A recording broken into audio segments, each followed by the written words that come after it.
जय हिंद। स्वागत है आप सभी का आपके अपने YouTube चैनल कनपुरिया मैथ्स क्लासेस पर। तो चलिए फिर आज क्लास हम लोग फिर से स्टार्ट करते हैं। अब पहली और दूसरी जो दो क्लास अब तक हुई है वहाँ तक हम लोगों ने 49 नंबर क्वेश्चन तक हम लोगों ने कर लिए। ठीक है भाई। तो आज हम लोग स्टार्ट करेंगे 50 नंबर क्वेश्चन से हम लोग आज स्टार्ट करेंगे। और आज के जो क्वेश्चन है उसमें से कई टाइप आज मैं कराने वाला हूँ जो है। तो चलिए फिर ध्यान से समझते हैं सारी चीज़ों को और स्टार्ट करते हैं आज की क्लास। तो देखिए आज की क्लास का जो पहला क्वेश्चन है उस पहले क्वेश्चन में आपसे कहता है कि श्रीमान कपूर जो है अपनी कुल आय का 20% मकान के किराए पर खर्च करते हैं और शेष का 70% घरेलू चीज़ों पर खर्च करते हैं। अब देखिए जो ये खर्चे वाले क्वेश्चन होंगे, मेरी बात को ध्यान समझिएगा। इस तरह के क्वेश्चन में दो चीज़ों का यूज करेगा। कभी कभी वो कहेगा कुछ पार्ट खर्च कर दिया गया फिर शेष का, और कभी कभी वो शेष शब्द का यूज़ नहीं करेगा। तो चलिए हम लोग क्वेश्चन के माध्यम से समझते हैं। देखिए कह रहा है कि श्रीमान कपूर जो है कुल अपनी आय का 20% मकान के किराए पर खर्च कर देते हैं। यानी श्रीमान कपूर की जो टोटल आय है उसका 20% वो मकान के किराए पर खर्च कर देते हैं। तो देखिए हम लेट कर लेते हैं, मान लेते हैं कि जो कपूर हैं, जो श्रीमान कपूर की बात कर रहा है, जो कपूर है उनकी जो टोटल इनकम है वो हमने मान ली 100 रुपया। ये हमने अपनी तरफ से एज्यूम कर लिया। हमने मान लिया कि जो श्रीमान कपूर हैं उनकी जो कुल इनकम है वो पेपर में कुल इनकम है वो हमने मान ली 100 रुपये। अब पहला स्टेप आपको दिया गया है कि वो कुल आय का 20% तो मकान के किराए पर खर्च कर देते हैं। कुल आय का 20%, टोटल कितना आपने माना है 100, इसका 20%, इसका मतलब है 100 का अगर आप 20% खर्च कर देते हैं मतलब कमी हो जाती है ना, तो 100 का 20% कितना होगा आप मुझे बताओ। 20, अगर ये 20 रुपये खर्च कर देंगे तो शेष कितना बचेगा। देखिए शेष वो कह रहा है, मैं इसलिए शेष निकाल रहा हूँ यहाँ से। तो शेष कितना बचेगा, शेष यहाँ से कितना बचेगा, शेष बचेगा 80 रुपये। मैंने बोला कि इस तरह क्वेश्चन में दो टाइप बनते हैं। कभी कभी वो रिमेनिंग वर्ड यानी शेष का यूज करेगा और किसी किसी क्वेश्चन में वो नहीं करेगा। अगर वो करेगा तो फिर इस तरीके से हम लोग क्वेश्चन को करेंगे कि श्रीमान कपूर की टोटल इनकम हमने मानी 100 रुपये थी, वो 20 रुपये खर्च कर देते हैं भोजन पर, तो 20% खर्च कर देते हैं। 20 रुपये यानी 20% खर्च कर देंगे 100 का, तो 20 रुपये खर्च कर देंगे तो शेष कितना बचेगा 80। अब शेष जो भी शेष बचता है पेपर में कहता है कि वो 70% घरेलू चीज़ों पर खर्च कर देते हैं शेष का। अब जो भी शेष बचा इसका जो है वो 70%, तो इसका 70% देखना होगा। 10% कितना होगा 8, 8 सत्ते कितना हो जाएगा 56, यानी वो 56 रुपये घरेलू चीज़ों पर खर्च कर देते हैं। तो अब उसके बाद उनके पास कितना शेष रुपये, तो इसमें 56 आप माइनस कर देंगे तो कितना आ जाएगा यहाँ से 24। कितना आ जाएगा भाई 24 रुपये शेष बचा। और क्वेश्चन में आपको दिया गया है कि इतना सब खर्च करने के बाद उनके पास 1800 रुपये की बचत होती, तो कुल आय उनकी कितने रुपए थी 1800 रुपये की बचत होती। तो मेरे पास 100 रुपये थे, 20 खर्च कर दिया, शेष कितना बचा 80, 80 में 56 फिर खर्च कर दिया, शेष कितना बचा 24। तो मेरे हिसाब से उनके पास अब 24 रुपये बचा है। और पेपर में आपको दिया हुआ है कितना बचता है मेरे भैया 1800 रुपये बचता है। 6 से सॉल्व कर देंगे, इसको कैंसिल आउट कर देंगे, 6 चौको और 6 तिये 18। ठीक है भाई, 4 का भाग लगा देंगे इसमें, तो 1 यूनिट की वैल्यू 4 सत्ते और 4 पचे 75 आ गई। आपने टोटल क्या माना था, उनकी इनकम 100 रुपये मानी थी, तो 100 यूनिट की वैल्यू अगर आप निकालेंगे तो यहाँ से कितनी हो जाएगी 7500। इसका मतलब है मिस्टर कपूर की जो टोटल इनकम है वो कितनी है 7500 रुपये। ठीक है भाई, तो उम्मीद कर रहा हूँ क्वेश्चन बहुत ही अच्छे समझ में आया होगा। आइए दोस्तों बढ़ते हैं अगले क्वेश्चन की। और अगले क्वेश्चन में कहता है एक आदमी अपनी आय का 20% मकान के किराए पर खर्च करता है और पेपर में कहता है 62% अपने परिवार पर व्यय करता है तथा शेष आय की वो क्या करता है बचत करता है। यदि उसकी बचत जो है वो 6300 रुपये है तो कह रहा है उसकी कुल इनकम कितनी है। और उसकी जो सेविंग है ना, जो पेपर में कहता है उसकी जो सेविंग है वो कितनी दी गई है आपको 6300 रुपये दी गई है। तो पेपर में कहता है कि उसका जो टोटल इनकम है, टोटल आपको क्या बताना है, उसका टोटल इनकम बताना है। अब मेरी बात को ध्यान से सुनेंगे, फिर से क्वेश्चन को मैं पढ़ता हूँ। पेपर में कहता है एक आदमी अपनी आय का 24% मकान के किराए पर खर्च करता है, 62% अपने परिवार पर व्यय करता है। तो देखिए पहला खर्च के बाद जब दूसरा खर्च करता है तो कहीं पे भी शेष शब्द का यूज़ नहीं कर रहा है। तो हम लोग क्या करेंगे, फिर से करेंगे कि उसकी जो टोटल इनकम है वो हम फिर से मान लेंगे 100 रुपये। 100 रुपये में से पेपर में कहता है 24% तो वो खर्च कर देता है किस चीज़ पर, मकान के किराए पर, यानी वो 24% खर्च कर देता है किराए पर।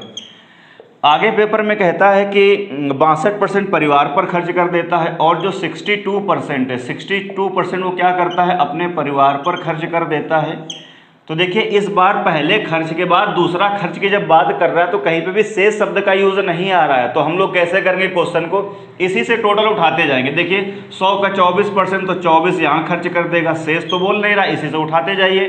100 का 62% कितना होगा, 62 यहाँ खर्च कर देगा। तो आप मुझे बताओ उसका टोटल खर्चा कितना हो गया, कुल खर्च जो हुआ वो कितना हो गया, यहाँ से कुल खर्च कितना हो गया, 6 और 2 8, 6 2 8 कितना हो जाएगा 80 और 6 कितना हो जाएगा 86। इसका मतलब टोटल खर्च कितना हो गया 86 रुपया या 86 यूनिट, जो भी आप समझें। 100 यूनिट अगर आपने टोटल माना है तो 86 यूनिट खर्च कर दिया। तो यहाँ पर बचत कितनी होगी, अब उसकी जो बचत होगी वो कितनी होगी, 14 यूनिट उसकी बचत होगी। बचत कितनी हो जाएगी यहाँ से 14 यूनिट। अब देखिए पिछले सवाल में वो शेष की बात करा तो हमने क्या किया था, 100 में 24 घट गए निकल जाते तो फिर कितना बचता वो यहाँ रखते, फिर उसका 62% लेंगे। जब क्वेश्चन में शेष शब्द का यूज नहीं कर रहा है तो बहुत ही आसान है, कैसे करेंगे, उसी से 24% यानी 24, 100 का 62% कितना हो जाएगा 62, तो टोटल खर्चा कितना हो जाएगा 86, तो बचत कितना होगा 14 यूनिट की। ठीक है भाई, तो मेरे हिसाब से बचत अब हो रही है 14 यूनिट की, और पेपर में आपको कितना दिया गया है, ये 6300 दिया गया है।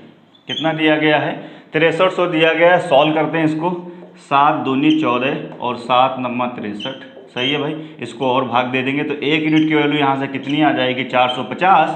तो आपने टोटल कितना माना था 100, इसका मतलब है 100 यूनिट की वैल्यू यहाँ से कितनी आ जाएगी 450 के आगे कितना 2 जीरो और चिपका देंगे, यानी कितना आंसर हो जाएगा 45,000 आपका क्या हो जाएगा, करेक्ट आंसर हो जाएगा। ठीक है भाई, तो ये 2 तरह के क्वेश्चन होते हैं, कभी रिमेनिंग वर्ड का यूज करेगा, जैसा पहला क्वेश्चन था तो उसको उस तरीके से टैकल करेंगे। अगर रिमेनिंग वर्ड का यूज नहीं करता तो क्वेश्चन को कुछ इस तरीके से हम लोग हैंडल करेंगे। ठीक है, उम्मीद कर रहा हूँ चीज़ें आपको बहुत अच्छे से समझ में आ रही होगी। आइए दोस्तों बढ़ते हैं अगले क्वेश्चन की ओर। जो अगला क्वेश्चन हमारा कौन सा है, 52 है। ठीक है भाई, तो 52 से एक बहुत ही इंपॉर्टेंट टाइप स्टार्ट हो रहा है, और इस टाइप से क्वेश्चन एग्जाम में अक्सर पूछे जाते हैं, तो इस टाइप को भी हम लोग बहुत अच्छे से समझेंगे। ठीक है भाई, तो जैसे हम लोगों ने एक टाइप पढ़ा था, कौन सा टाइप पढ़ा था, A बराबर B और क्या पढ़ा था इंटू C। ठीक है भाई, तो उसी तरीके से ये अगला टाइप है अपना, कौन सा नया टाइप देखिए स्टार्ट हो रहा है। अगला टाइप अपना स्टार्ट हो रहा है, ध्यान समझेंगे मेरी बात को। ये टाइप है आपका कौन सा, A बराबर B प्लस C। 5 मिनट जो थ्योरी वाला पार्ट होगा, जो समझने वाला पार्ट होगा, जो कंसेप्चुअल पार्ट होगा, उसको हम लोग समझेंगे, फिर क्वेश्चन को विद इन सेकेंड हम लोग बिल्कुल सॉल्व करेंगे। ठीक है भाई, 1 सेकेंड में उड़ा देंगे, कोई डाउट नहीं इसमें। तो सबसे पहली बात ये आ रही है कि जो टाइप बनेगा A बराबर B प्लस C, ये हम पहचानेंगे कैसे, मेरे को कैसे पता चलेगा पेपर में कि ये टाइप है हमारा A बराबर B प्लस C का। तो जैसे मैं आपसे कहता हूं कि ये एक क्या है, बैग है, ये एक बैग है, और आप मार्केट गए हैं तो इस बैग के अंदर जो है आपने गेहूं रखा है, कुछ आप चावल खरीद के लाए हैं, कुछ आप यहाँ से दाल खरीद के लाए हैं। गेहूँ लाए हैं मान लेता हूँ मैं 2 kg, चावल आप लाए हैं मैं मान लेता हूँ 5 kg, और दाल आप लाए हैं कितना 1 kg। मेरी बात को ध्यान से सुनिएगा। अब मैं आपसे कहूं कि टोटल इस बैग के अंदर कितना मटेरियल हो गया, तो जैसे ही टोटल की बात आएगी तो ऑब्वियस से बात है क्या हो जाएगा, ऐड हो जाएगा, सम हो जाएगा। आप कहेंगे 2 किलो ये गेहूं है, 5 किलो चावल है और 1 किलो दाल है, यानी आप क्या करेंगे, सबको सम अप कर देंगे, तो टोटल कितना हो जाएगा 5 2 7 1 8। 8 kg इस बैग के अंदर मटेरियल है। तो देखिए प्लस आ गया अपने आप, ये ऐड हो गया। जैसे एक और एग्जांपल लेते हैं, जैसे ये कि क्लास चल रही है, मान लो ऑफलाइन क्लास है, तो क्लास में भाई कौन कौन होता है, गर्ल होती हैं और क्या होता है, बॉयज़ होता है, यही तो होता है। अब हम आपसे कह दें कि बॉयज़ हैं वो 100 हैं और जो गर्ल हैं वो 60 हैं, तो आप मुझे बताओ जैसे ही टोटल की बात करेगा तो देखिए सम प्लस करना पड़ेगा आपको। तो मेरी बात समझ में आ रही होगी। मैं एक एग्जाम्पल और ले लेता हूँ, जैसे जो किसी भी व्यक्ति की जो टोटल इनकम होती है, क्या जो टोटल इनकम होती है किसी भी व्यक्ति की, जो टोटल इनकम होती है वो कहाँ कहाँ जाती है, एक्सपेंडिचर यानी जो खर्चा होता है, और क्या प्लस क्या होता है, सेविंग, यही तो होती है टोटल इनकम। तो देखिए अपने आप क्या आ गया, प्लस आ गया। तो अब मैं उम्मीद कर रहा हूँ कि आप इस टाइप को पहचान पाएंगे कि जैसे क्लास में बॉयज़ गर्ल हैं तो इसका मतलब टोटल निकालेंगे प्लस अपने आप आ जाएगा। एक बैग के अंदर कुछ मटेरियल है, कंटेंट किया हुआ है उस बंदे ने, टोटल की बात करेंगे तो प्लस हो जाएगा। बॉयज़ हैं, गर्ल हैं, क्या हो जाएगा, प्लस हो जाएगा। मेरी बात समझ में आ रही? तो पहली बात आपको ये समझ में आए कि आप टाइप पहचानेंगे कैसे। तो इस तरह के जो क्वेश्चन एग्जाम में आएंगे तो आप समझ जाएंगे कि ये हमारा जो टाइप है ये A बराबर B+C का है, पहली बात। दूसरी बात आप ध्यान से देखें, जो नेट चेंज का मैंने फॉर्मूला लिखाया था, मैंने फॉर्मूला क्या लिखाया था, A+B और प्लस कितना होता था AB/100 और बाहर क्या चिपकाते थे, परसेंटेज। तो आप गांठ मार लीजिए कि ये नेट चेंज का जो फॉर्मूला है ये टाइप A बराबर B+C के लिए वैलिड नहीं है। किसी क्वेश्चन में सही आंसर देगा, किसी क्वेश्चन में गलत आंसर देगा, क्योंकि ये जो फॉर्मूला है नेट चेंज का ये इस टाइप के लिए नहीं बना है। ये किस टाइप के लिए बना है, मैंने बताया था, जब A बराबर क्या क्या होगा, B/C होगा, तो उस टाइप में ये फॉर्मूला फिट होगा। तो ये हुई दूसरी बात, ठीक है भाई। अब इस तरह के क्वेश्चन को हम एग्जाम में करेंगे कैसे, तो इस तरह के क्वेश्चन को एग्जाम में करने के लिए थोड़ा सा चीज़ों को हमें क्या होगा, करना होगा, समझना होगा, ठीक है भाई। इस तरह के क्वेश्चन को एग्जाम में आप बहुत जल्दी कर पाएँ तो आप किस तरीके से क्वेश्चन को हैंडल करेंगे। तो टाइप अपना वही चल रहा है अभी, A बराबर कौन सा, मैं लिख देता हूँ एक बार फिर से, B+C। अब पेपर में करेंगे कैसे, पेपर में ऐसे करेंगे, मेरी बात को ध्यान समझिए। जैसे कोई क्लास है, क्या है, कोई क्लास है, ठीक है भाई, ये क्लास है। तो अभी आपने बोला कि इस क्लास में क्या कौन कौन होगा, बॉयज़ होंगे और क्या होगा, गर्ल होगा। मैं आपसे बोलता हूं कि बॉयज़ और जो गर्ल्स हैं उनका रेशियो दिया है 2:2 दिया गया है, मान लेता हूं मैं 5, ठीक है भाई। इस तरीके से वो क्वेश्चन आपके सामने प्रेजेंट करेगा, ठीक है भाई। या मैं मान लेता हूं A है और यहाँ पर कितना है, B है। चलिए A और B ले लेता हूँ, अंकों में कुछ ना कुछ तो देगा ना, मैंने A B ले लिया। अब मैंने बताया कि कोई ईयर है पर्टिकुलर, उस पर्टिकुलर ईयर में गर्ल और बॉयज़ जो हैं, बॉयज़ और जो गर्ल हैं उनका रेशियो A/B है। अब अगले साल क्या होता है, कुछ गर्ल इंक्रीज कर गई, यानी वो पेपर में कहेगा X% गर्ल की संख्या क्या हो गई, बढ़ गई, नए दाखिले हुए तो, और कुछ नए दाखिले बॉयज़ ने भी लिया तो बॉयज़ जो है वो Y% इंक्रीज कर गया। तो अब वो कहेगा कि क्लास में ओवरऑल क्या चेंजमेंट आया, कितने % का इंक्रीज हुआ। तो क्लास में जो ओवरऑल, ठीक है भाई, लिख रहा हूं मैं यहाँ पर कि जो क्लास है आपकी, क्लास में जो ओवरऑल जो है आपका परसेंटेज चेंज आएगा, क्या आएगा, परसेंटेज चेंज आएगा इंक्रीज का। तो वो हम लोग कैसे निकालेंगे, ध्यान समझिएगा मेरी बात को। इसका मल्टीप्लाई आप इससे करेंगे तो ये हो जाएगा AX, इसका मल्टीप्लाई आप इससे करेंगे तो ये हो जाएगा BY, और नीचे क्या आएगा, दिस प्लस दिस, यानी जो रेशियो में डेटा दिया गया होगा वो क्या आएगा, A+B। तो ये जो वैल्यू आई है, ये जो वैल्यू आई है, ये वैल्यू किसकी आई है, ये वैल्यू किसकी आएगी, ये वैल्यू आएगी क्लास में जो ओवरऑल परसेंटेज चेंज हुआ वो कितना हुआ। अब मैं इसको एक एग्जांपल के माध्यम से लेता हूँ। जैसे मैंने आपसे कहा कि यहाँ पे लिख दिया मैंने बॉय और यहाँ पे लिख दिया मैंने गर्ल, ठीक है भाई। बॉय कितने 5 और गर्ल्स कितनी है, मैंने मान लिया 4, ये रेशियो दिया गया है आपको। अब पेपर में कहेगा कि बॉय जो हैं वो बॉय जो हैं उनकी संख्या में इंक्रीज हुआ है, मैंने मान लिया 7% का, ठीक है भाई। और जो गर्ल्स हैं इनकी संख्या में इंक्रीमेंट हुआ है कितने % का, 5% का।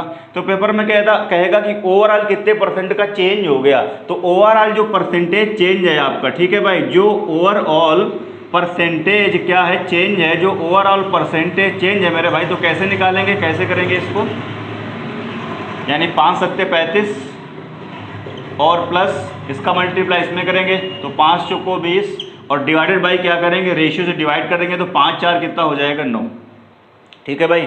अब ये 35 और 45 55, इसका मतलब ये कितना आएगा 55 और बटे कितना आ जाएगा 9, डिवाइड करेंगे तो 9 छके कितना होगा 54, ठीक है भाई। 6 सही 1/9% का क्या होगा, चेंज होगा। 6 सही 1/9% का क्या होगा, चेंज होगा। अब देखिए इसको करने का एक और तरीका है, मैं इधर वाला रफ कर रहा हूँ, उम्मीद कर रहा हूँ कि ये वाला आपने नोट कर लिया होगा। अब देखिए इसको करने का एक तरीका और है आपके पास, ठीक है भाई। दूसरा मेथड आपके पास ये है कि आप लगा सकते हैं JSM। क्या लगा सकते हैं इसमें, इस तरह के क्वेश्चन में आप JSM यूज कर सकते हैं। और JSM का मतलब क्या होता है, JSM का मतलब होता है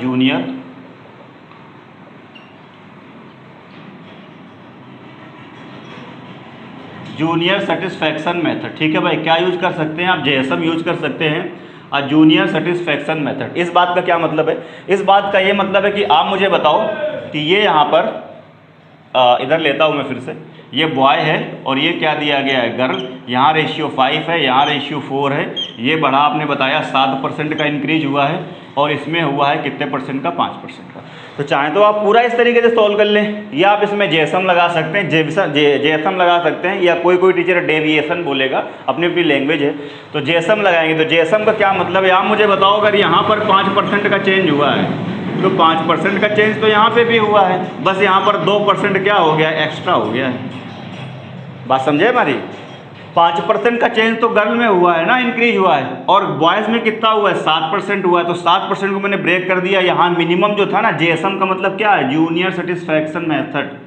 ठीक है भाई, यानी जो छोटा वाला ये 5% है, इसको 5% प्लस 2% क्या कर सकते हैं, अलग कर सकते हैं। इसका मतलब है कि जो हमारा चेंज हुआ है, जो ओवरऑल परसेंटेज चेंज हुआ है, मेरी बात ध्यान समझेंगे, ओवरऑल जो आपका परसेंटेज चेंज हुआ है वो कितना हुआ है, 5% तो हुआ ही हुआ है, पक्का एकदम 5% तो हुआ है। क्योंकि 5% देखिए बॉय भी बढ़े हैं, 5% गर्ल्स भी बढ़े हैं, लेकिन हाँ बॉय जो हैं वो आपके 2% एक्स्ट्रा बढ़े हैं।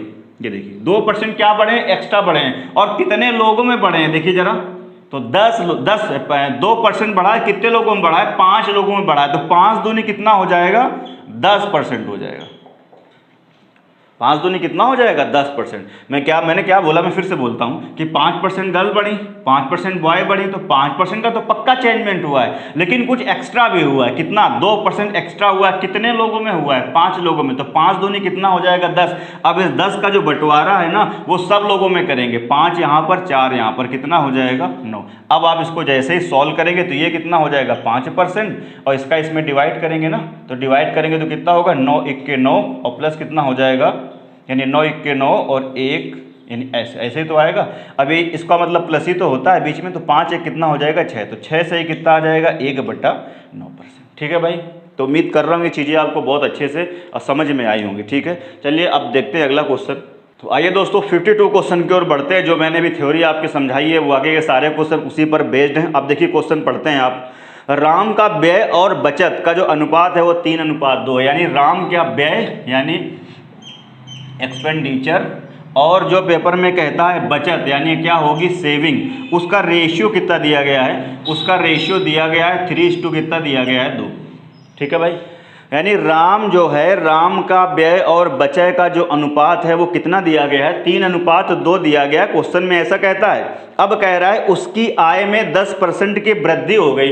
और आपको पता है जो एक्सपेंडिचर है और जो रेशियो वो सेविंग है, यानी एक्सपेंडिचर यानी खर्चा और प्लस बचत बराबर किसके होता है, इनकम के। तो देखिए प्लस अपने आप आ गया था, यही टाइप है जो मैंने अभी आपको समझाया था।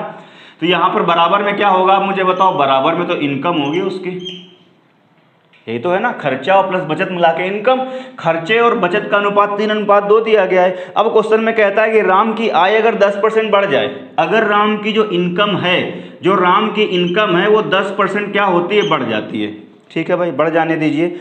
और उसका व्यय भी 12% बढ़ जाता है, यानी जो एक्सपेंडिचर है ये भी पेपर में कहता है 12% बढ़ जाता है। जब उसकी इनकम बढ़ी 10% तो खर्चे भी बंदे ने बढ़ा दिए, कितने, 12% इंक्रीज कर दिया। तो पेपर में कहता है उसकी बचत में कितने % की वृद्धि होगी। तो पेपर में कहता है जो उसकी सेविंग है, इसकी सेविंग में कितने % की क्या होगी, बचत होगी, कितने % का क्या होगा, इजाफा होगा। पहले की अपेक्षा बाद में सेविंग कितने % की क्या होगी, बचत होगी। तो देखिए जरा कैसे करेंगे। अभी मैंने बताया था आपको, यहाँ की चीज़ अगर आपको क्या करनी है, बतानी है, तो इसको आप x मान लेंगे। कितना मान लेंगे आप, x। पहले ध्यान समझिए, एक सवाल जो है ना मैं पूरा डिटेल में कर रहा हूँ, फिर उसके बाद में शॉर्टकट यूज करेंगे। तो इसको मैंने मान लिया कि ये हमारा x% है। ठीक है भाई, अब अभी आपने थोड़ी देर पहले बताया था कैसे सॉल्व करते थे, 12 3 36%। ठीक है भाई, या आप ऐसे करेंगे 3 इंटू कितना आ जाएगा, ये 12% आएगा। परसेंट अब बाद में लगा लेंगे, परसेंट अभी छोड़ दीजिए आप। ठीक है, प्लस करेंगे आप, ये कितना हो जाएगा, 2 इंटू एक्स हो जाएगा, जरा समझते जाइएगा। और अपान में कितना होगा, 3 और प्लस 2, यही तो होगा। अब आप मुझे बताओ, ये जो डेटा आप निकालते थे, ये डेटा इधर आप निकाले हैं, जो ये किसकी वैल्यू आई है, ये इधर की आई है, और ये बराबर किसके दिया गया है, 10%।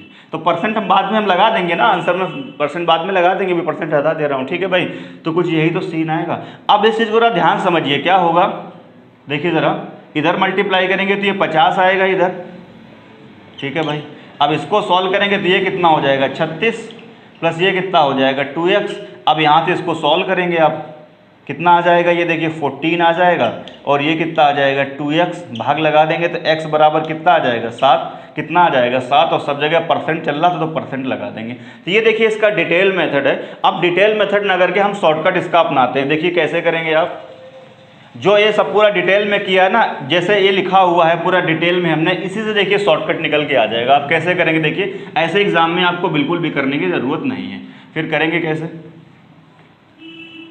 करेंगे ऐसे कि आप मुझे बताओ, अभी थोड़ी देर पहले आपने कहा कि किसी आदमी की जो खर्चा होता है और जो बचत होता है वो बराबर किसके होता है, इनकम के। खर्चे का रेशियो 2, बचत का रेशियो 5, तो ये बराबर 2, तो बराबर कितना हो जाएगा, इनकम टोटल कितनी हो जाएगी 5 यूनिट हो जाएगी। अब पेपर में कहता है कि इनकम बढ़ी कितनी 10%, खर्चा कितना बढ़ाया बंदे ने 12%। पेपर में कहता है यहाँ कितने परसेंट का चेंज होगा, बचत में कितने परसेंट का चेंज होगा। तो आप, मैंने क्या बताया था कि इसका मल्टीप्लाई इससे करेंगे तो 12 3 36 हो जाएगा, इसका मल्टीप्लाई इसमें करेंगे तो इसको अभी हम छोड़ देते हैं, और इसका मल्टीप्लाई इसमें करेंगे, क्यों, क्योंकि नीचे 3 2 कितना आया था 5, और 5 का मल्टीप्लाई 10 में हुआ था तो 50 हुआ था ना, तो वही मैंने टोटल इधर रख दिया है। अब ये कितना हो गया आप मुझे बताओ 50, और ये बराबर ऐसे चलेगा, ठीक है भाई। अब ध्यान से देखो जरा, ये कितना है 50, ये कितना है 36, और बीच में क्या रहेगा प्लस, क्योंकि आपको पता है कि इनकम बराबर क्या होगा एक्सपेंडिचर प्लस क्या होगा सेविंग। अब आप मुझे बताओ, ये 50 है, ये कितना है 36, तो यहाँ पर कितना रहा होगा भाई, दिस प्लस दिस बराबर 50 होना चाहिए। तो ये 36 है, इसका मतलब यहाँ कितना रहा होगा 14 रहा होगा। अब ये 14 किसकी वैल्यू है, इसकी वैल्यू है, तो 2 यूनिट की वैल्यू कितनी है बताओ मुझे 14, तो 1 यूनिट की वैल्यू कितनी हो जाएगी 7, 7 यानी परसेंट तो सब जगह था ही, तो 7% हो जाएगा आपका आंसर।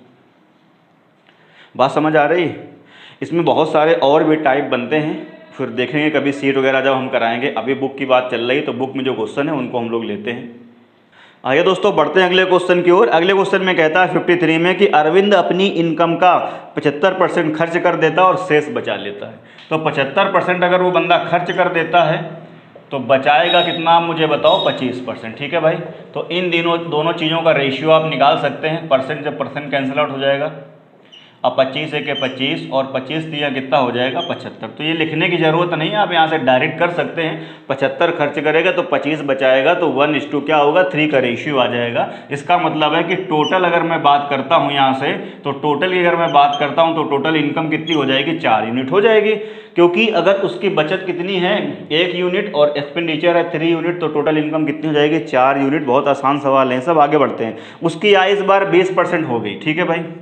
इनकम में 20% का चेंजमेंट हुआ, वृद्धि हो जाने पर, इनकम में 20% की वृद्धि हो जाने पर वो अपना खर्चा 10% बढ़ा देता है। तो खर्चा 10% बढ़ा देता है तो पेपर में आपसे कहता है उसकी बचत में कितने परसेंट की वृद्धि हो जाएगी, उसके बचत में कितने परसेंट की वृद्धि हो जाएगी, यहाँ का फिर से आपको बताना। तो कैसे मैंने बताया, इसका मल्टीप्लाई सिंपल सा यहाँ करेंगे, कितना दे देगा ये 80 इक्वल, इसका मल्टीप्लाई यहाँ पे करेंगे तो ये कितना दे देगा 30, और प्लस यहाँ खर्चा प्लस बचत बराबर क्या होता है इनकम।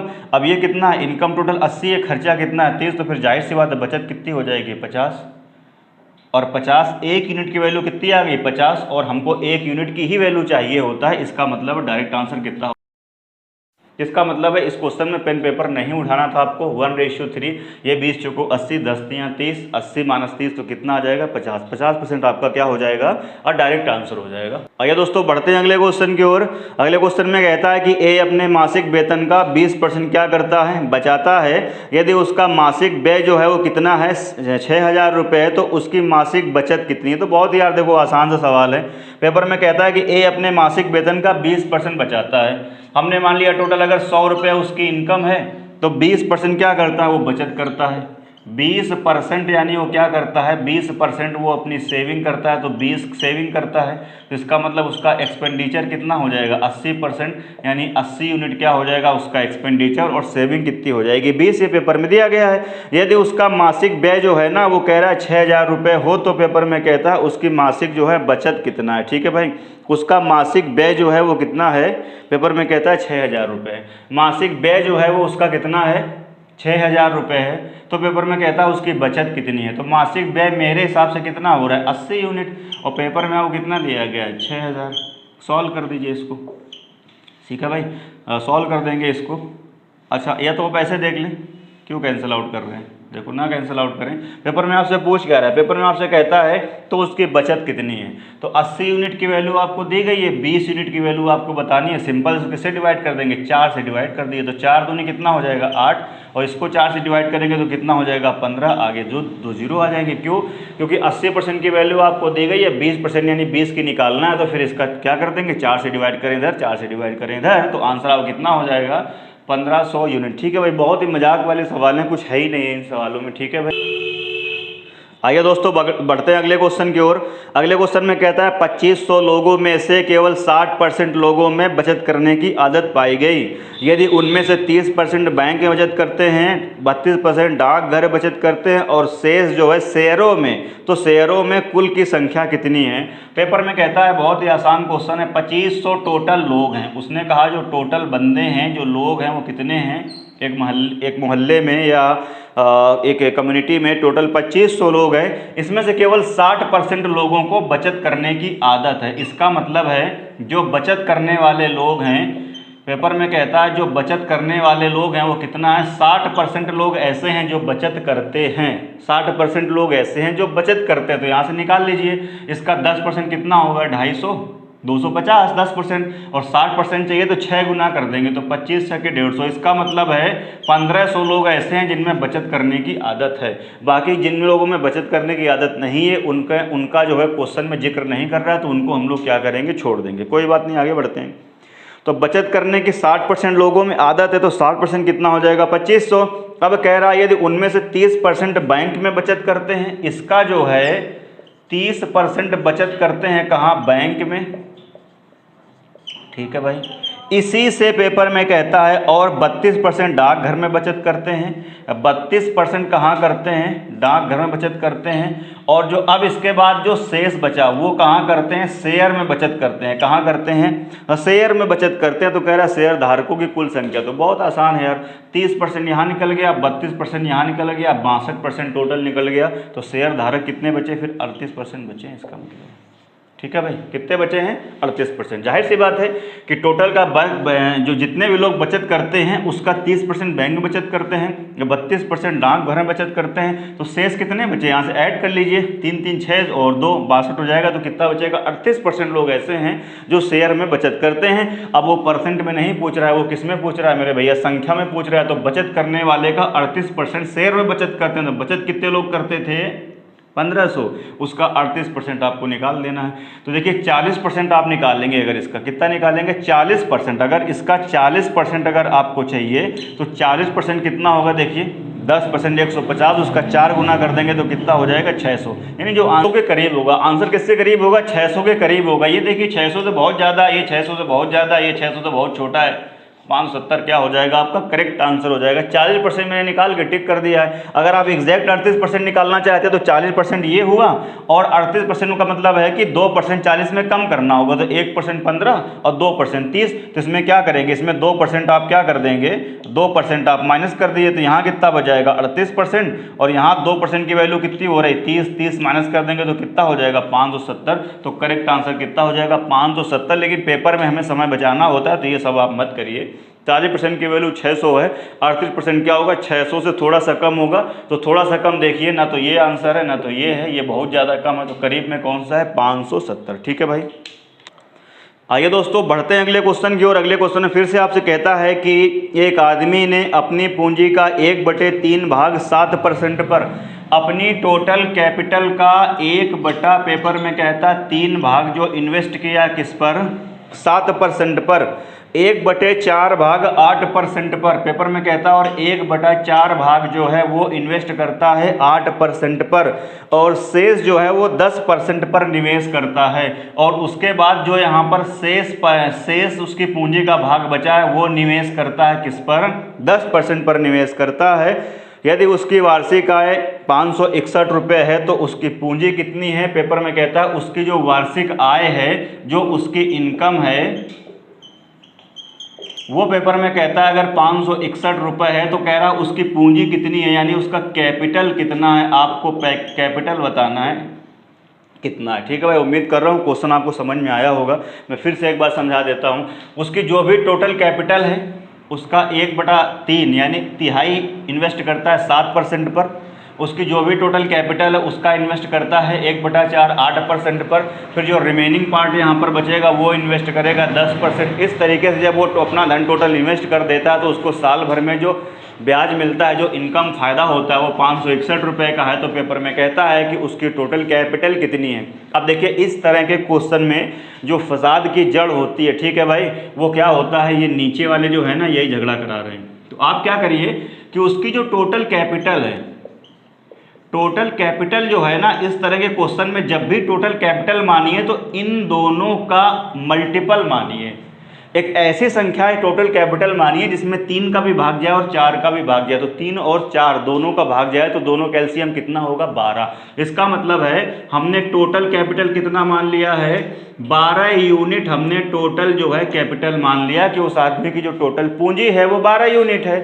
अब उस 12 यूनिट का 1/3%, तो 1/3, 12 का 1/3 कितना हो जाएगा, 4 यूनिट वो जो है इन्वेस्ट करता है किस पर, 7% पर।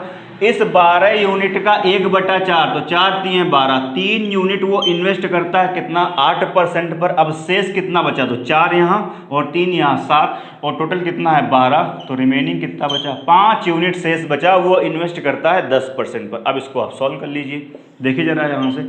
इसका मतलब है यहाँ से कितना पैसा मिलेगा उसको देखिए जरा, 7 चौके 28, 28% यहाँ से मिलेगा, यहाँ से कितना मिलेगा, 8 3 24, और यहाँ से कितना मिलेगा, 10 5 50।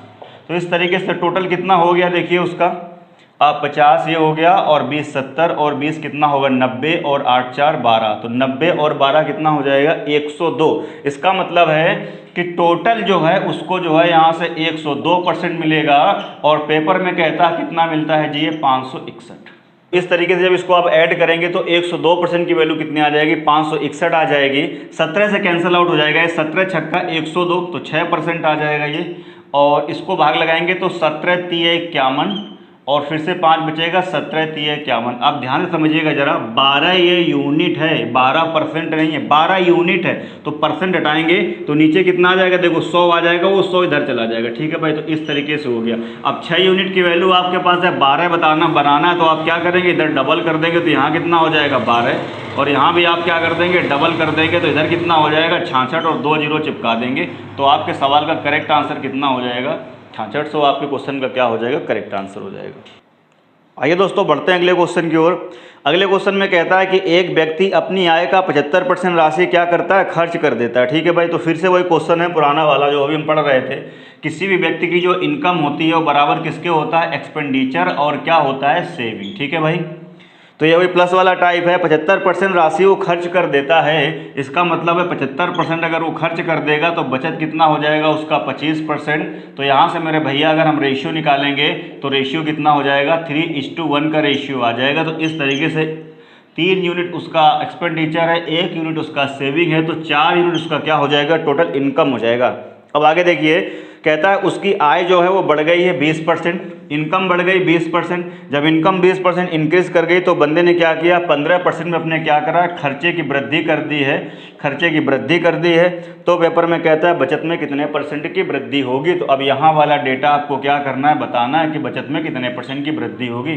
अभी मैंने बताया था, इसका मल्टीप्लाई कर लेंगे ये 80 आएगा, इसका मल्टीप्लाई कर लेंगे ये कितना हो जाएगा 45। और आपको पता है कि जो इनकम होती है बराबर किसके होता है, खर्चा, और प्लस क्या होता है, बचत। तो उसकी इनकम है 80, खर्चा है 45, तो जाहिर सी बात है यहाँ पर कितना होना चाहिए, 35 होना चाहिए। अब हमको 1 यूनिट की वैल्यू चाहिए होता है और यहाँ 1 ही तो दिया गया है, तो 1 यूनिट की वैल्यू कितनी हो जाएगी, 35। इसका मतलब डायरेक्ट आंसर कितना हो जाएगा हमारा, 35%। तो ये सब वो सवाल हैं जिसमें कहीं पे भी मैं बार बार बोल रहा हूँ, पेन पेपर आपको उठाने की ज़रूरत बिल्कुल भी नहीं। आइए दोस्तों बढ़ते हैं अगले क्वेश्चन की ओर। अगले क्वेश्चन में आपसे कहता है कि रतन का व्यय और बचत का अनुपात 5:1 है। तो फिर से एक्सपेंडिचर का रेशियो और पेपर में कहता है सेविंग का जो रेशियो है कितना है 5, रेशियो कितना दिया गया है 1। ठीक है भाई। अब पेपर में आपसे कहता है यदि उसका वेतन जो है वो 25% क्या कर दिया जाता है, बढ़ा दिया जाता है। पेपर में कहता है वेतन उसका 25% बढ़ा दिया जाता है, पुराना ही क्वेश्चन है तो पहले इसको आप लिख लीजिए, 5 और 1 कितना हो जाएगा 6। अब पेपर में आपसे कहता है कि वेतन जो है रतन का 25% बढ़ गया इस बार। ठीक है भैया, 25% उसका अगर वेतन इंक्रीज हो गया, बढ़ गया, और 15% कह रहा है 15% बचत उसकी बढ़ गई। इस बार बचत का दिया हुआ है 15% अगर बचत बढ़ गई है तो पेपर में कहता है उसके व्यय में कितने % की वृद्धि हुई। तो इस बार आपसे एक्सपेंडिचर पूछ रहा है, एक्सपेंडिचर कितने % की वृद्धि हुई। तो अभी मैंने आपको सॉल्व करने का तरीका बताया है। इसका मल्टीप्लाई यहाँ करेंगे भैया कितना हो जाएगा 150 बराबर, इसका मल्टीप्लाई आप यहाँ करोगे तो कितना हो जाएगा 15, और प्लस यहाँ क्या होता है 150 बराबर है दिस और प्लस दिस, तो यहाँ वैल्यू 15, यहाँ वैल्यू 50, इसको यहाँ माइनस कर देंगे तो ये कितना आ जाएगा 100 कितना आ जाएगा 35 आ जाएगा। अब ये 135 किसकी वैल्यू आ गई है, इस 5 यूनिट की वैल्यू आ गई है 135। तो 5 यूनिट की वैल्यू अगर 135 है तो मैंने बताया आंसर जो होगा हमेशा वो 1 यूनिट की वैल्यू होगा। तो 1 यूनिट की वैल्यू अगर आप यहाँ से निकालोगे तो 5 दूनी कितना हो जाएगा 10 और 5 सत्ते 35, तो इसका मतलब उसका खर्चा जो है वो कितना बढ़ जाएगा 27% उसका खर्चा जो है वो क्या होगा इंक्रीज कर जाएगा। ठीक है भाई। आइए दोस्तों बढ़ते हैं अगले क्वेश्चन की ओर। पेपर में कहता है 3 व्यक्ति ABC जिनके वेतन का जो जोड़ है वो कितना है 72,000 रुपये है। यानी जो 3 व्यक्ति हैं और वो तीनों मिलकर कितने पैसे कमाते हैं, ABC तीनों मिलकर कमाते हैं 72,000 रुपये। पेपर में कहता है वो कमाते हैं अकॉर्डिंग टू क्वेश्चन, चीज़ क्वेश्चन में आपको गिवन है। पेपर में कहता है कि क्रमशः अपने वेतन का 80%, 85% तथा 75% वो व्यय भी कर देते हैं। कौन कौन, ए जो है ना, ए और अगर बी और अगर सी, इन तीनों का व्यय का रेशियो लिखें। किसका व्यय, यानी एक्सपेंडिचर अगर कह रहा है, दिया गया है पेपर में कि तीनों जो है वो मिलके कमाते हैं कितना 72,000 रुपये, और ए अपने वेतन का मेरे भाई 80% खर्च कर देता है, और बी अपने वेतन का 85% खर्च कर देता है, और सी अपने वेतन का जो है वो 75% क्या कर देता है, खर्च कर देता है। अब मेरी बात को ध्यान समझो, यहाँ दोनों रेशियो निकाले जा सकते हैं। अगर एक्सपेंडिचर का रेशियो अगर दिया गया है इस तरीके से, मेरी बात को ध्यान समझेंगे तो बचत का भी रेशियो हम लिख सकते हैं ना। अगर ए अपनी इनकम का 80%, बी अपनी इनकम का 85% और सी अपनी इनकम का 75% अगर खर्च कर देता है तो यहाँ से इनके हम सेविंग का भी तो रेशियो लिख सकते हैं। कैसे, ए अगर खर्च कर देता है 80% तो इसका मतलब बचाता कितना होगा 20%, और ये बचाता होगा 15%, और ये मेरे भैया कितना बचाता होगा 25%। थोड़ा सॉल्व कर लेंगे, percent percent percent cancel out हो जाएगा और सारे 5 देखिए कैंसिल आउट हो जाएंगे। तो यहाँ से सेविंग का जो नया रेशियो आ जाएगा वो 5 से भाग करेंगे तो 4 बार जाएगा, इसमें कितनी बार जाएगा 3 बार, और इसमें कितनी बार जाएगा 5 बार। ठीक है भाई। तो ये जो क्वेश्चन में दिया गया था एक्सपेंडिचर का रेशियो, वहाँ से मैंने निकाल लिया सेविंग का रेशियो, सॉल्व किया तो कितना आ गया 4:3:5। अब ध्यान से सुनो, अब एक चीज़ पेपर में फिर से गिवन है, ये सेविंग का रेशियो मैंने अपनी तरफ से निकाला है, और पेपर में क्या कह रहा है कि यदि तीनों की बचत का अनुपात, यानी ये सेविंग का रेशियो यहाँ से क्वेश्चन में गिवन है, आपको कितना गिवन है 8:9 अनुपात 9 अनुपात कितना है 20, यानी 8:9 रेशियो कितना दिया हुआ है 20। तो पेपर में आपसे क्या कहता है, तो पेपर में कह रहा है ए का वेतन कितना है। तो पेपर में कहता है जो ए है ना वो कितना कमाता है, ए कितना कमाता है। अब एक बात ध्यान से देखिए जरा, कैसे आप करेंगे यहाँ से कि ए जो है ना मेरे हिसाब से रेशियो कितना है बचत का 4, बी के बचत का रेशियो 3 और सी के बचत का रेशियो कितना है 5। ठीक है भाई। तो इसको अलग करते हैं थोड़ा सा। तो आपको पता है जब भी चीज़ को हम रेशियो से अलग करते हैं तो एक कांस्टेंट अक्षर लाते हैं। तो ए है तो इसके साथ ए ले आते हैं, इसके साथ बी ले आएंगे, इसके साथ सी ले आएंगे। यानी मेरे हिसाब से बचत ए की कितनी है, देखो जरा ध्यान से 4 है और पेपर में कितनी दी गई है 8। तो इसको सॉल्व कर देंगे तो यहाँ से ए की वैल्यू कितनी आ जाएगी 2 यूनिट आ जाएगी।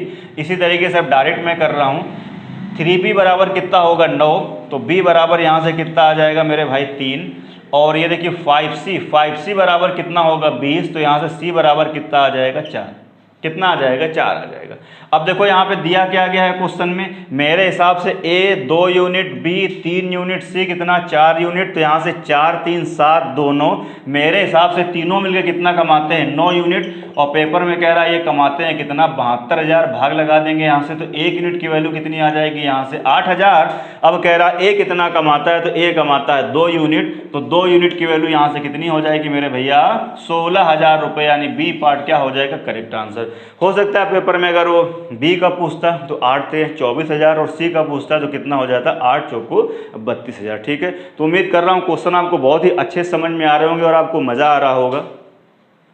आइए दोस्तों बढ़ते हैं अगले क्वेश्चन की, और अगले क्वेश्चन में कहता है किसान अपने वेतन का 30% भोजन पर व्यय करता है और 3% एक धर्मार्थ ट्रस्ट में दान कर देता है, वह इन दोनों मदों पर 2310 रुपये व्यय करता है, तो महीने में कुल कितने रुपए कमाता है। पेपर में कहता है जो भी उसकी यहाँ पर इनकम है उसका जो 30% है वो खर्च कर देता है किस पर मेरे भाई, भोजन पर खर्च कर देता है। कितना 30% जो है, यानी भोजन पर कितना खर्च कर देता है, वो भोजन पर खर्च कर देता है कितना 30%।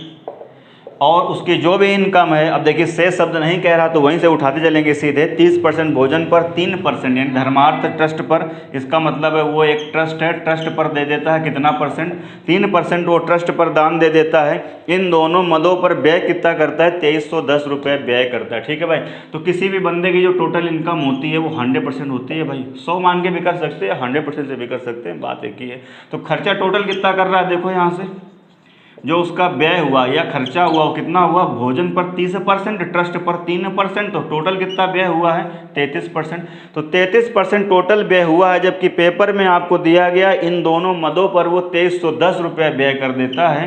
कितना व्यय कर देता है, 2310 रुपये व्यय करता है, तो मेरे हिसाब से 33%। और रियल में कितना दिया हुआ है, 2310 रुपये दिया हुआ है। इसको सॉल्व कर लीजिए और देखिए किससे कटेगा, ये 11 से कट जाएगा, तो 11 तियाँ 11 दूनी और 11 इक्के, ठीक है भाई, और 0, तो कितना आ जाएगा 2310 रुपये आ जाएगा। फिर से सॉल्व कर देंगे तो यहाँ से 1% की वैल्यू कितनी आ जाएगी 7। आपको चाहिए टोटल 100%, तो 100% का डेटा यहाँ से कितना हो जाएगा जी 7000। इसका मतलब करेक्ट आंसर कितना हो जाएगा, डी पार्ट इसका क्या हो जाएगा, करेक्ट आंसर हो जाएगा। बहुत ही आसान क्वेश्चन है, इन क्वेश्चन में कुछ भी ज़्यादा दिमाग नहीं लगाना है आपको, बहुत आसान क्वेश्चन है। दोस्तों बढ़ते हैं अगले क्वेश्चन की ओर। अगले क्वेश्चन में फिर से आपसे कहता है कि एक्स अपने वेतन का 35% भोजन पर, अपने वेतन का 5% बच्चों की शिक्षा पर खर्च कर देता है। 1 जनवरी 2011 में उसने इन दोनों मदों पर 17,600 रुपये खर्च किए हैं, तो कह रहा है उसका महीने का वेतन कितना है। ये तो पुराना ही सवाल हुआ। टोटल महीने का जो वेतन है वो कितना हुआ, 100% में मान लेता हूँ 62, ठीक है भाई। तो 100% में से देखिए कैसे कैसे खर्च करता है। 35% भोजन पर खर्च कर देता है, ठीक है भाई। और पेपर में कहता है 5% वो जो है ना वो बच्चों की शिक्षा पर खर्च कर देता है। और इस तरीके से टोटल कितना खर्च कर दे रहा परसेंटेज में, तो परसेंटेज में खर्च कर दिया उसने 40%, और रियल में कह रहा दोनों मदों में खर्च कर देता है कितना 17,600 रुपये। तो कह रहा उस महीने में, कह रहा उसका वेतन कितना है, तो कह रहा उस महीने में उसका वेतन कितना है। तो टोटल इनकम 100% में 35% भोजन पर, 5% शिक्षा पर, टोटल खर्चा 40%, और रियल में कितना दिया हुआ है 17,600। तो पेपर में कहता है उसकी महीने की इनकम कितनी थी, यानी 100% की वैल्यू आपको बतानी है। अब 4 से भाग लगा देंगे तो यहाँ कितना आ जाएगा, देखिए 10%, यहाँ लगाएंगे तो 4 चौके 16, ठीक है भाई, 4 चौके 16 और 4 चौके 16। तो पेपर में आपसे क्या कहता है, आपसे कह रहा है कि 100% बताइए, तो क्या करेंगे आप, 10 तो है, एक 0 और बढ़ा दीजिए, तो यहाँ भी कितना हो जाएगा, तो 44,000 उसका क्या हो जाएगा, करेक्ट आंसर हो जाएगा। तो मेरे भाई 44,000 क्या हो जाएगा, उसका करेक्ट आंसर हो जाएगा, ठीक है भाई। तो आज की क्लास में बस इतना ही। अगली क्लास में अपनी फिर से मुलाकात होगी। अगर वीडियो आपको पसंद आता है तो दोस्तों में ज़रूर शेयर करिए, चैनल को सब्सक्राइब करिए और बेल आइकन हाँ ज़रूर प्रेस करिए, ठीक है भाई। चलिए फिर मिलते हैं नेक्स्ट क्लास में। जय हिंद।